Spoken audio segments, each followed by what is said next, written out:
Hey, what if I told you that 5 foods sitting in your grocery store right now could protect your brain from hormonal decline, clear excess estrogen from your body, and rebuild your progesterone and lower your cortisol? What if I told you that not one of these foods was ever mentioned in your doctor's office? My name is Joel, and I'm a nurse and a naturopath, and I have sat across from too many women who are exhausted, gaining weight, can't sleep, can't think straight. They were told their labs were fine, but you're not fine because your labs say you're fine. You're fine when your body says you're fine. And your body's been trying to tell you something that nobody translated. So, let me translate it.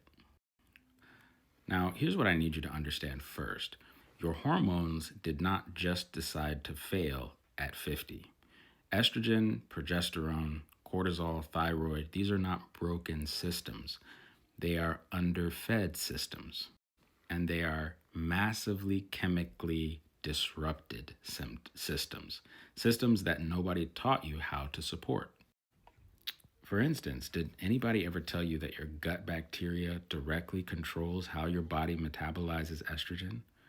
Or what about this? Did anyone ever tell you that one specific food can lower your cortisol response to stress the same way that your anti-anxiety medications do? So here we go. All right, number 1 on the list is maca root.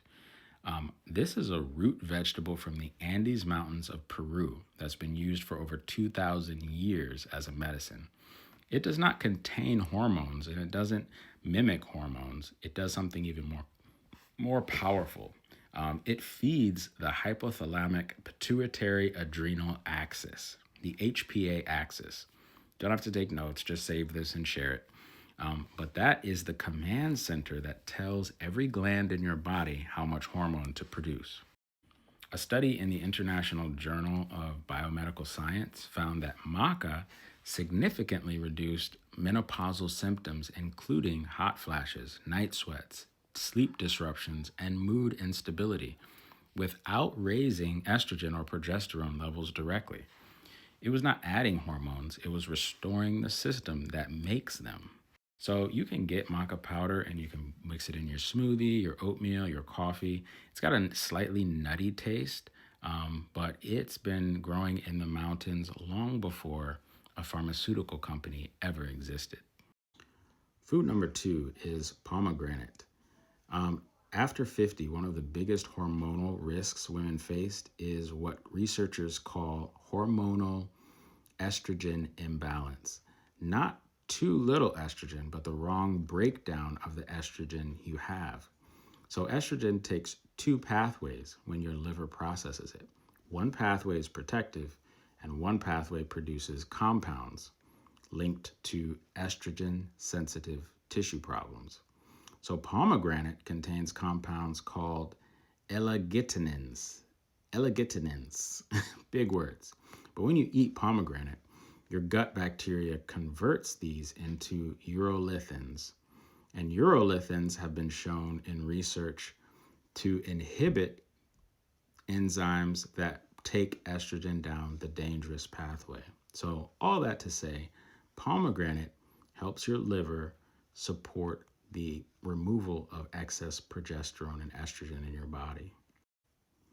Number 3 is fermented foods. So I'm talking about like sauerkraut, kimchi, these types of things are going to help support your gut bacteria. And there is a collection of gut bacteria called estroblome. Again, you don't have to take notes, just save this video. But it is a community of gut bacteria that specifically controls how your body metabolizes and activates and eliminates estrogen.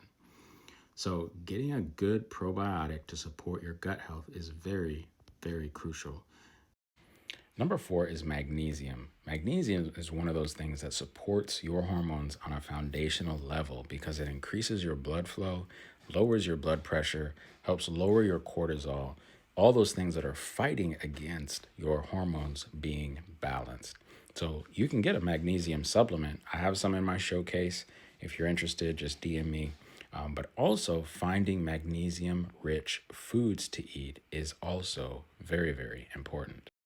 One of my all-time favorites is chia seeds. Now, chia seeds look innocuous, very tiny, but they contain 111 milligrams of magnesium in just 1 ounce. And they are incredible to just throw in your oatmeal, into a smoothie, make a chia pudding out of them. I eat them all the time. I even had some for breakfast, but they are a great source of magnesium. And number 5 is the sweet potato. This one targets the hormone most women over 50 are most deficient in, and that is progesterone. So sweet potato contains diosgenin, and diosgenin is a plant sterol that your body uses as a building block to build progesterone. So it also contains vitamin B6, which is the cofactor your liver uses to synthesize progesterone. So vitamin B6, the Clinical Nutrition Journal found that is one of the most significant factors in women over 45 that they're deficient in is vitamin B6. So sweet potato, it's also low glycemic index, doesn't spike your sugar. It's easy to eat, raw, mashed, roasted, in a soup. It's incredible. So get some sweet potatoes. Now, if everything I'm telling you today is making you realize that you have more questions than answers, I want you to know that there is a room being built just for you. In June of this year, June 24th specifically, Louisville, Kentucky, Restore Her Hormones is a live event that will be featuring Barbara O'Neill herself. Yes, Barbara O'Neill, world-renowned speaker. You've seen her on TikTok, you've seen her on YouTube. And this event is for moms and daughters specifically who are having hormonal issues, want to balance their hormones naturally, want to teach their daughters how to balance their hormones naturally. And it's the things that you wish someone had told you when you were going through your early phases of hormone issues.